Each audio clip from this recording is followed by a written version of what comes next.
početak. Vidjet ćemo kako izgleda prilika u kojoj je Jelena Janković došla na jedan koktel, a u pitanju je 40. godišnjica Hyundaija i obeležavanje 5. godišnjice njihovog postojanja u našoj zemlji, ovde u Madlenijanovu, s obzirom na činjenicu da je Jelena promoter ove marke automobila.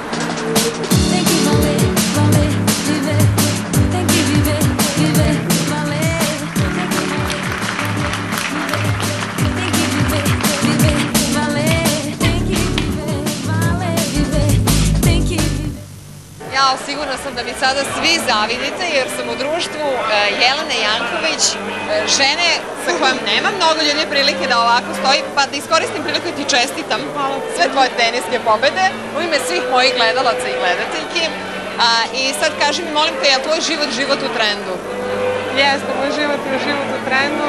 Stvarno sam jako aktivna i stvarno puno radim, stvarno uživam u svemu tomu i to je najvažnije. A jel imaš vremena da zaista onako upražnjavaš taj život, da odeš pa da se negde provedeš, da malo potrošiš pare, da kupiš nešto fenomenalno? Ja to stalno i radim.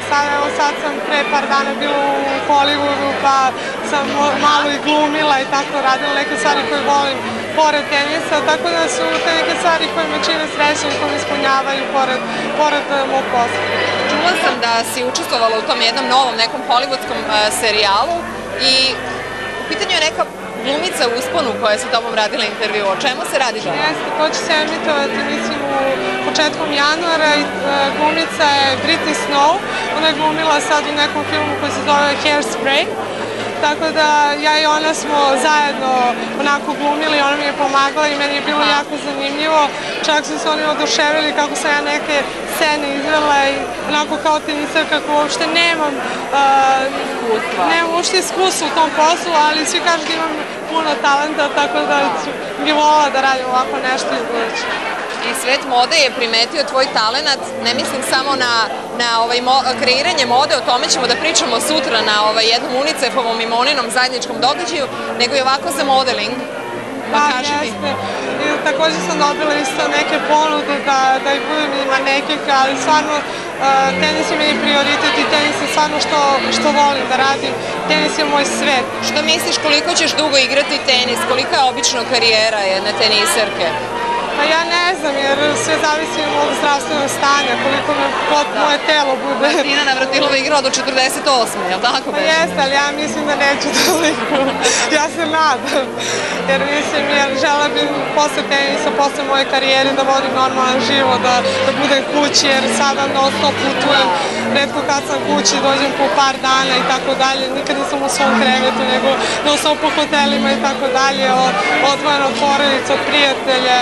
I nije lako, ali to je nešto što sam izabrala. Dobro, ja znam da pored toga što si tenisarka, da si i student.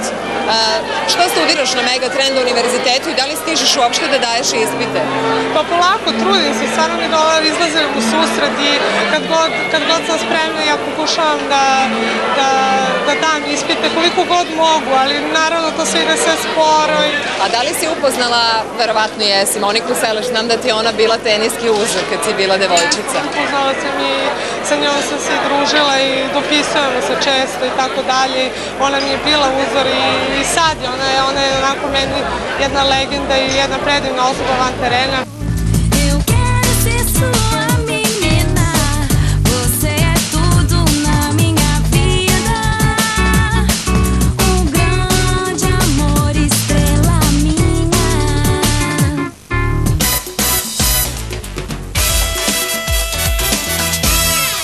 Jedna od najboljih žurki priređenih u skorije vreme, pre svega po sastavu zvanica, a potom i po zabavi, bila je proslava drugog rođendana dnevnog lista Pres. Za ove 2 godine od ideje o novini po meri savremene Srbije, Pres je stigao do ozbiljne izdavačke kompanije Press Publishing Group, u čijem sastavu posluju još i elitni lifestyle magazin Fame, tiražni ženski mesečnik Lola i prve regionalne poslovne novine Biznis. Tim predvođen glavnim i odgovornim urednikom Đokom Kesićem, zamenikom Draganom Jevučićevićem, pomoćnikom Svetozarom Marjanovićem i direktorom Đorđem Stefanovićem, najavio je da u 2008. Pres planira da bude najtiražnija i najčitanija novina u Srbiji. A među gostima u diskoteci Magazin bili su Milka i Branko Forcan, Miodrag Kostić, Aleksandar Tijanić, Vlade Divac, Dragan Marković Palma, Aleksandar Vučić, Olja Ivanjicki i mnogi drugi.